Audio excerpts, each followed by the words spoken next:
Sure. Good. We ready to go, Yeah, let's do it. folks? Yes. All right.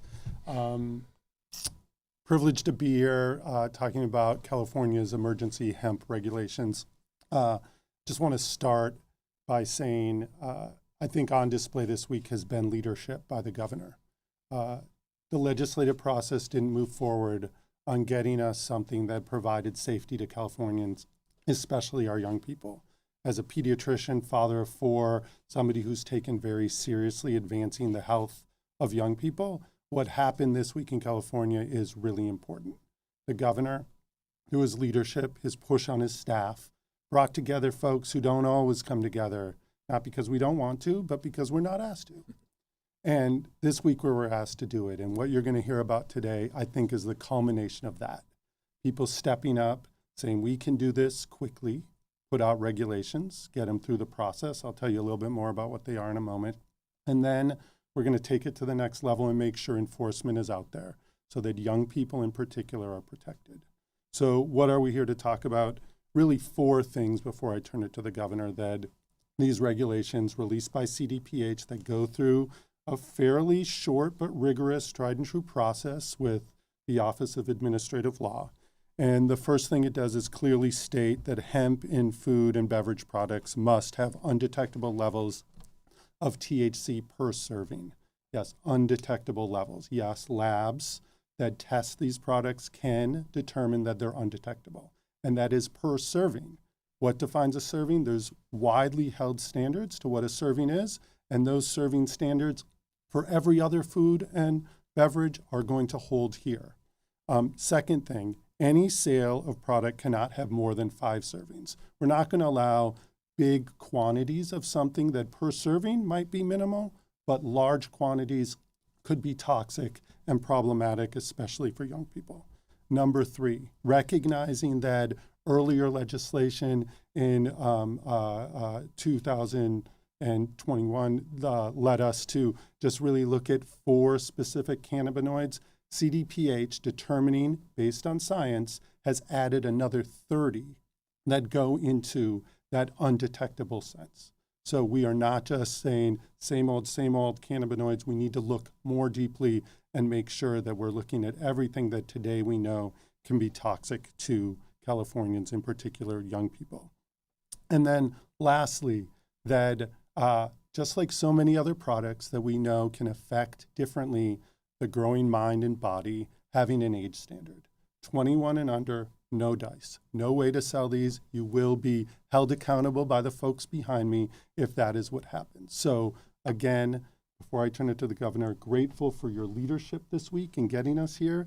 Grateful for being focused on the health of young people, your 4 kids, my 4 kids, and millions of other Californians who I think deserve a chance to thrive in this state. And this is a small piece. Lastly, connect this to our behavioral health work. We know that there's a lot of things that trigger exposure and challenges with behavioral health. The more and more we dig into the science, we see the connection between THC use and some of the behavioral health conditions. This gives us more assurance that we are not inadvertently triggering something that a young person would have to face. And in the broad behavioral health agenda, Governor, that you have pushed forward, I count this as another small piece but important piece to guarantee that in the future. So thank you for a little bit of your time, and turn it over to you, Governor. I appreciate it. Thank you, Dr. Galley. And as some of you may know, we just announced, and this was not intentional by any stretch of the imagination, but it's opportunistic.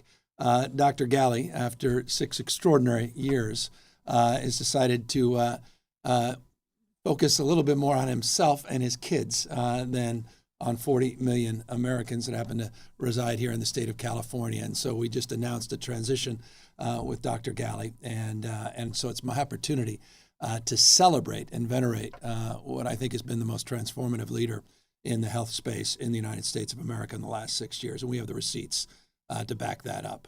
There's simply no one that has impacted more people in more ways on more days in terms of advancing their public health, mental health, not just physical health, and Dr. Galley. And so I just want to thank you, I mean it, for the extraordinary work you did through the pandemic, the extraordinary work you did during the pandemic to set the tone and tenor on some of the most transformative reforms as it relates to healthcare expansion, the only state in U.S. history that provides universal healthcare regardless of pre-existing conditions, ability to pay, and regardless of your immigration status. A state that has done more to reform its Medicaid system, Medi-Cal, than any state in the United States of America through the CalAIM transformation, the work that you've done on mental health across the spectrum as it relates to the work 0 to 26, the landmark investments in that space, the transformative work in the Mental Health Services Act, the work that led to Proposition 1, the work we're doing on IST. I can go down a list of issues on parity, on accountability, on transparency, the healthcare cost frame, CalRx, doing not just our own insulin announcements we're going to make in the January budget, which I cannot wait to preview. I don't know that I'll be able to wait 4 months. It will leak out somehow. But the excitement to move beyond just naloxone and the conversations we've had, despite some of the supply chain issues around insulin, into other areas under CalRx, but the Office of Healthcare Affordability, which is another just landmark achievement in setting price goals. It simply does not exist in most, if not any other state in this country, all because of Dr. Galley. So just hats off. And I hope people really take time to reflect on what he's accomplished, not what he has promoted, but what he has actually achieved in the last few years. Look, on this issue as a transition, I've been involved in this space for many, many years. As Lieutenant Governor, I set forth a framework where I thought we should responsibly begin to address the issue of reforms as it relates to the adult use of cannabis in the state of California. I worked with folks in law enforcement, children's advocates, health advocates, over a course of a year, year and a half, on a very comprehensive and transparent process to put a white paper forward to advance a paradigm that ultimately led to an initiative to reform our marijuana laws in the state of California, our laws around cannabis, led to an initiative that I helped draft, that I helped organize, aided by and informed by that white paper that we set forth, ultimately led to an initiative, Proposition 64, that was overwhelmingly supported by the voters. One thing that was an anchor of consciousness in that effort was to protect our youth and to make sure that they weren't being exploited, to make sure that products were not being put on the shelf that were targeted to our kids, to make sure those products were safe and secure, and that this market was regulated for adult use. Over the course of the last number of years, we've seen efforts at the federal level, going back as early as 2018 as it relates to the hemp space in particular. We recognized here in California we needed to do more to regulate the hemp space after the adult use for cannabis was approved by the voters. We worked closely with member Aguilar Curry, who set forth under AB 45 the parameters that Dr. Galley just referenced, a bill that I was proud to sign in 2021 that in many ways mimicked aspects of that farm bill going back in Congress in 2028 in the hemp industry, but also added other parameters of regulation. None of us expected the kind of exploitation that we've experienced in the hemp industry since. What we're doing today as it relates to the emergency regulations is because of that exploitation, because of the greed of many folks in the industry, many represented right here in the products that you see, not just here today, but products you see proliferating all throughout the United States and on shelves in grocery stores all across the state of California. These products were just picked up yesterday by my staff just down the block, not in a regulated environment, an environment that's available to our kids, available to anyone. These intoxicating products that are leading to more and more abuse by our children. You go to any grocery store, vast majority, and you'll see similar products. THC, 10 milligrams. You'll see gummies like this. I mean, if you didn't immediately think, is that a Disney product? Your eyes didn't deceive you, intentionally trying to manipulate our children. Available everywhere. Gummies that are directly targeted to our kids. It's a disgrace and it's a shame. And the industry bears full responsibility for not policing itself, for the proliferation of these intoxicating products that are hurting our children. And we see that. You see that in the evidence and the data in emergency rooms, the number of emergency calls, the stress and anxiety many parents have. You see so many of these products specifically in and around in grocery stores near high schools, near middle schools, near elementary schools, as is the case in my backyard. And so we're here to regulate this industry. We were hopeful that we were going to get that done. Again, Assemblywoman Aguilar-Curry had a bill to address the issues and address some of the complexities and nuances. We don't want to kill the hemp industry. We want the hemp industry to be regulated. It was intended not for intoxicating products. But they've advanced a loophole, and that's exactly what they're doing. They have exploited that loophole, and they are selling intoxicating products that hurt our kids. And so we've had enough. And so these emergency regulations will allow us to move forward, to clamp down on that. And the fancy folks you see to my left and the right, and the reference that Dr. Galley made about our enforcement component, we're bringing together our teams of the alcohol beverage control. We're bringing together our teams as it relates to the folks that do our tax collections and our health folks. They're going to get out there and they're going to enforce this ban as we go through a very short administrative process. This emergency regulations begin a process at the OAL. That's a public process, very short, strained process, and then they officially are adopted and advanced. I'm hopeful that we can work with Assemblywoman Aguilar-Curry next year in the legislature to address some of the integration issues. We believe hemp, even hemp with intoxicating components, can be sold, but they must be sold in a regulated environment, not in grocery stores, not in corner stores all throughout the state of California. That integration can occur, from my humble perspective, but should occur through a legislative vehicle and process that we were hopeful, again, to have advanced this year, but unfortunately fell short. But we're committed to, in the spirit of partnership, in the next legislative session. But in the interim, enough. In the interim, we are looking to hold folks accountable. We want these products off the shelves. The state can't do everything.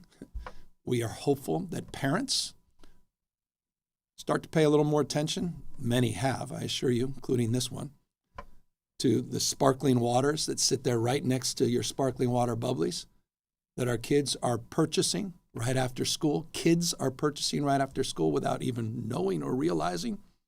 I mean, I don't know how you know or realize this is a hemp product. It says tune up, sparkling water. I mean, you can barely find that it's THC in there.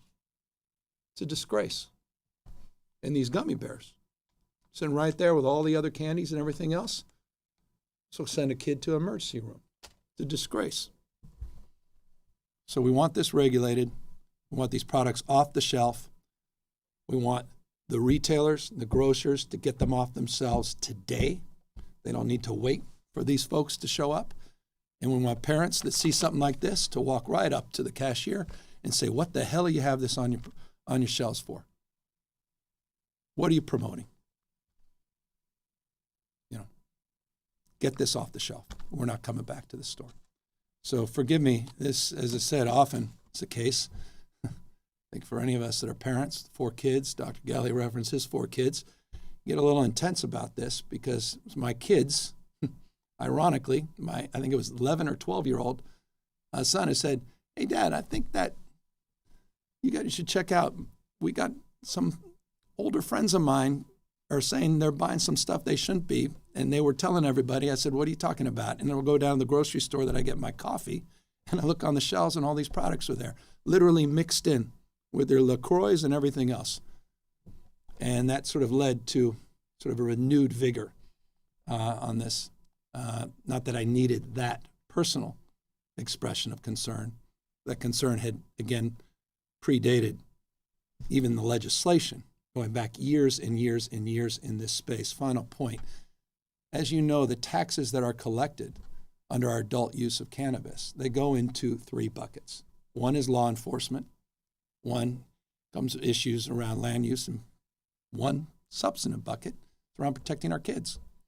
So this has been the foundation of our efforts and the foundation that has crumbled because of the exploitation of the hemp industry and those that seek only profits and don't seek to protect our kids. And that's why we're here today, and I'm grateful for this health framework and approach and the enforcement that will come through this interagency task force that has loosely been formed of agencies that will work collaboratively together to stretch our resources and hold these bad actors to account. And I want to thank all of the retailers in advance for recognizing the seriousness of purpose to which we place these regulations, and thank them in advance for doing the right thing, getting these products off the shelf without having to wait for a knock on the door by the alcohol beverage control or our state agencies. With that, we're here to answer any questions.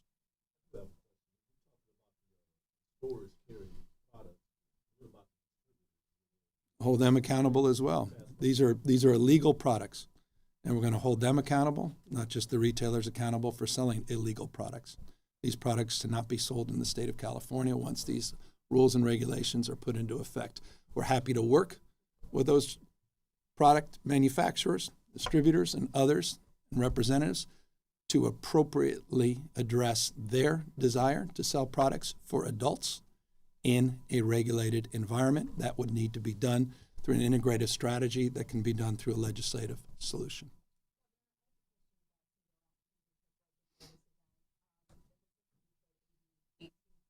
Which would provide or would allow the state's undocumented people to apply for the first-time home buyers program. In your veto note, you noted that lawmakers were essentially trying to expand eligibility to a program that didn't have any money. But I wonder if your decision would have been different had there been money in there. Well, that's a hypothetical. The bill that was sent to me was a program that had no money, and it was expanding eligibility to a program that had no money. It seemed rather curious to me. So felt it was unnecessary, completely consistent with prior vetoes along the similar lines, and a bill that just landed on my desk yesterday. I went through 150 bills.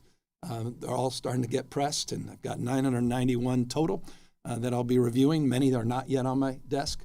Looking forward to getting to those, and obviously the veto speaks for itself, and I think you correctly reported it. Governor, you repeatedly warned Democrats not to give fodder to Republicans with bills that virtue signal. Was your veto today an example of that? What was the first part of the question? Democrats not to give fodder to Republicans with bills that virtue signal. I'm not familiar with that. Give an example. Provide, with the example of the taxing the ultra wealthy, for example. Well, that was just that's not giving fodder. That's just common Are sense. you concerned that bill would have given fodder to Republicans? There was some outrage over it when it was introduced. No, I look at the bills on the merits, but I think you're implying something that's not present or at least representative of this veto or the veto as it relates. It wasn't even veto. This notion of a state wealth tax, I think, would have terrible impacts on the state of California. A state alone doing that would, I think, be a terrible mistake that would get out of committee. But no, this on its merits is very consistent with vetoes I've done in the past. Reparations demonstrators. While we're on this subject of bills, I just want to know, what did you know about bills not being brought to the floor? The two critical reparation bills, Senate Bill 1403 and Senate Bill 1331. Forgive me, because there's over 1,000. I'm not very good at the numeric, but Okay, we'll talk about the Freedom Agency. yeah, I know a little bit about that. What I do know is You had added some amendments to that Bradford's desk on August 26th. As it relates, You're off. well, hold on. We work with the legislature throughout the legislative process on amendments. Sometimes they advance those amendments. Sometimes they don't take our amendments, and those bills are sent to my desk. I think you're referencing bills that were not sent to my desk that did not pass through the legislature.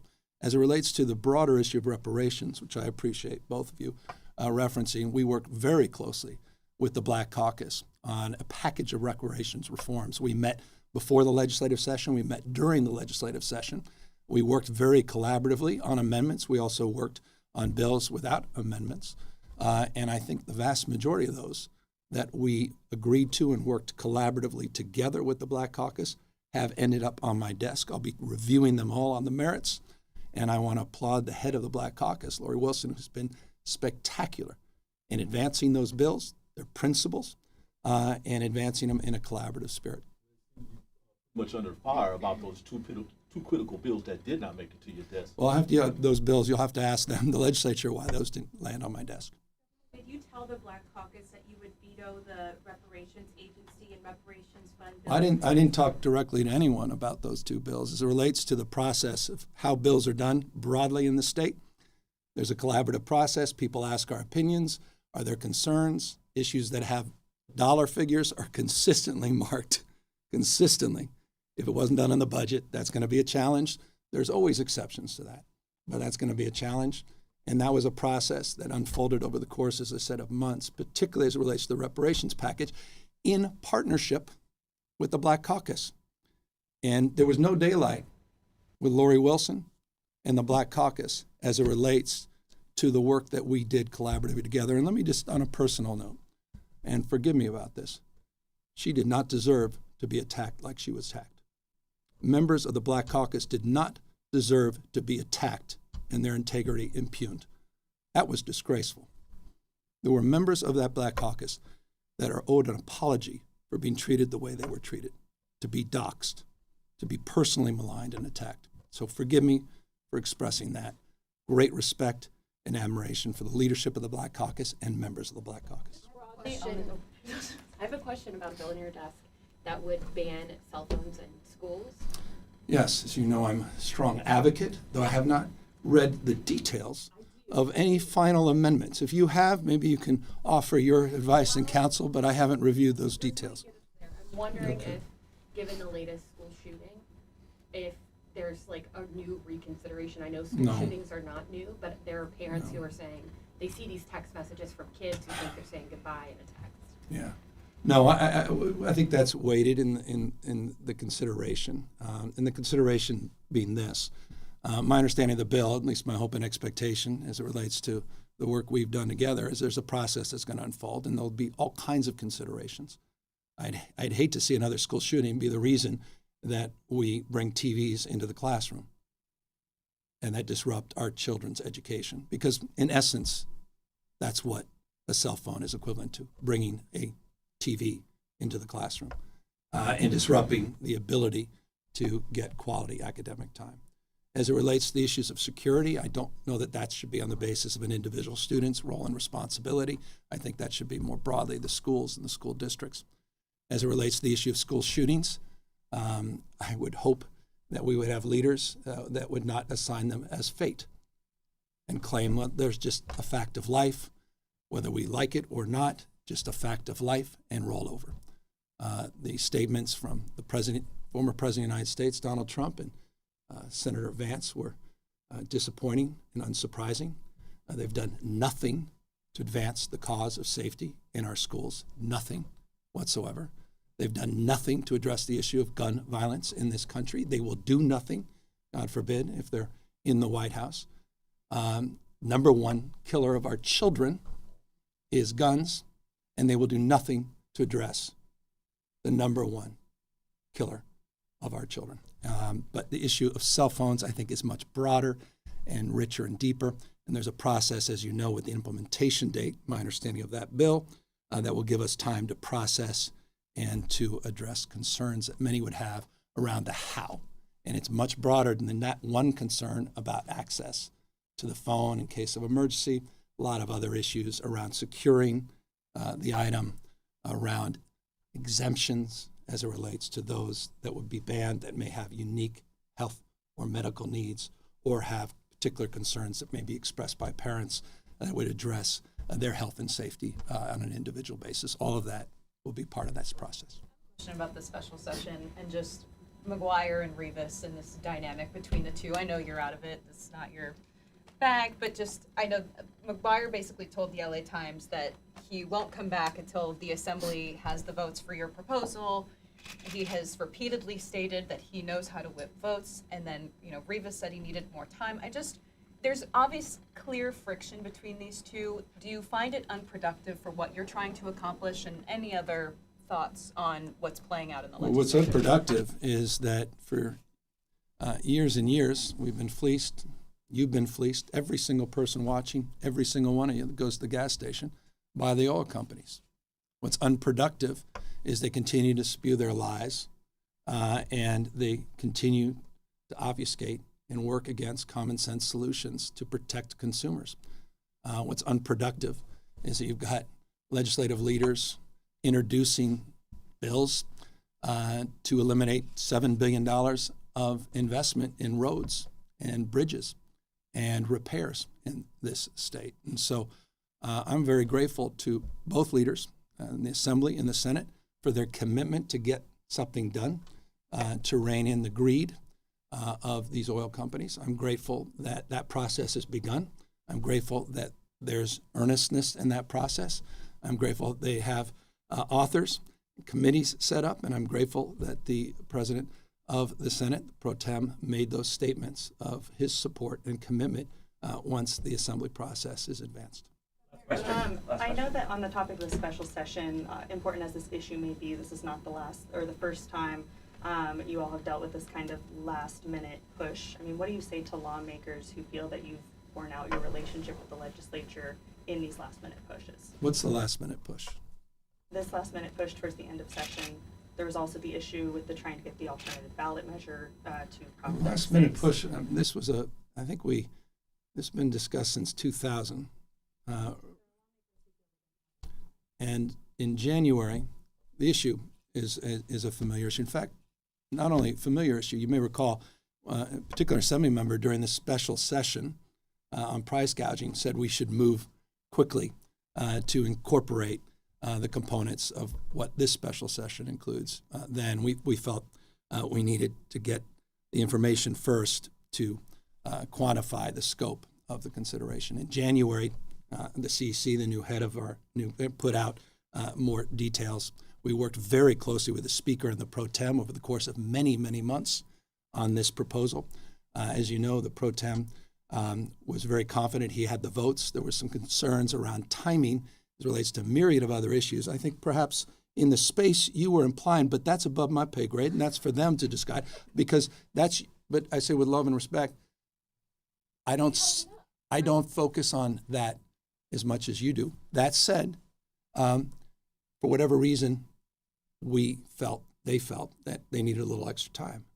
And we're providing that time. We did so at the last day of the end of the session to extend that to address the concerns that I hope you have as an individual, taking your reporter hat off, and all of you have as it relates to being gouged at the pump, which happens every single September.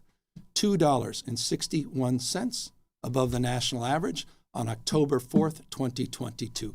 $2.25 above the national average on September 30th, 2023, and today $1.37 above the national average and moving up. We have seen on the wholesale market in the Bay Area prices in the spot market about 70 cents higher than they were a little over a week or 10 days ago. I assure you, you're going to see that reflected in the cost at the pump. Watch this space. Meanwhile, the national prices at the pump are declining. There's been no new taxes imposed, no new fees, no new regulations in the state of California. They're manipulating because of wholesale price constraints as it relates to wholesale supplies, as it relates to refinery issues. We see this every single September. It's going to impact Nevada, and it's going to impact Arizona. So I think it's well past time that we address this issue. What I was trying to get at was that Right behind you guys. Someone's having We've received countless calls about the rising cost of PG&E. Do you guys have any plans, you and your office, to address that issue? Well, we're working with the legislature on a package of reforms as it relates to utility costs. We have very specific ideas. PUC is working on a number of ideas as well. And the best I can say at this stage, to be respectful of the process, and getting involved in these process questions as a consequence of not being respectful of the process. It's a preview of things to come in the very short, in the next few weeks. We're working in real time. Everyone. So on the special session, I'm sorry, came up in your administration in January. Why did it take until the end of August to get a bill? Well, it's a process. There are a lot of players. It's three branches of government. Process unfolds over the course of time, but here's the great thing: we get this done this year. We don't have to experience this next year. We don't get it done this year. We'll experience it for a full additional year. We just had a special session. The state of California is, for the first time ever, actually addressing the issue of why are gas prices so much higher here than other parts of the country. And we've been lied to by the oil companies and everyone they buy off around here for years and years. You've been lied to. We don't think it anymore. We now know it because we had the courage of our convictions to do a special session a year ago. And you guys were all running around on that one, talking about, who's up, who's down, who's upset, and who's not upset. And with all due respect, that's just not interesting to me. That's interesting perhaps to some folks, but what matters, I think, to folks at the end of the day is, did you accomplish something that makes a difference in my life? I'm working hard. I'm barely getting by. I'm sick and tired of being screwed. And we did something meaningful. And what we were able to do is get information that we never could get before. We asserted a paradigm, and now we're proving it. Turns out there's something that goes on with refineries. There's something that goes on in the spot markets. There's something that goes on with price spiking. And it's really price profiteering, because at the end of the day, they're raking in billions and billions of dollars. We don't think this now, we know it. And so over the course of the last many months, we put together a framework with a new team we just put up, had to hire folks, brought them in, independent group into the CEC, and they come up with this proposal on the basis of information. They stress test that information. There's a lot of litigation in that space. These guys aren't going down easy. They've been enjoying the fruits of this for years and years and years. And so we put a legislative proposal. People wanted to have confidence in that legislative proposal. We moved it forward. We were moving with hundreds of other bills, priorities for a lot of folks. And so we just extended the timeline a little bit in a special session to solve for you, for your families, for those that are out there that demand more of us because they want to understand the why. And we now have exposed it. And what they're going to do is they're going to spend, as they did, tens of millions of dollars to manipulate those facts, that truth. And we are committed to a process that has an outcome, which is really the goal here, to protect consumers and to address these abuses and this price gouging. And so I'm really proud of the legislature for what they did and what they're currently doing. And the rest will be history. But I hope the history of this moment is around our resolve and our testament to stand tall on behalf of working folks in the state and the middle class that are being taken advantage of by these oil companies. With that, I thank you all very much. And no, we're not handing these out. Oh, yeah.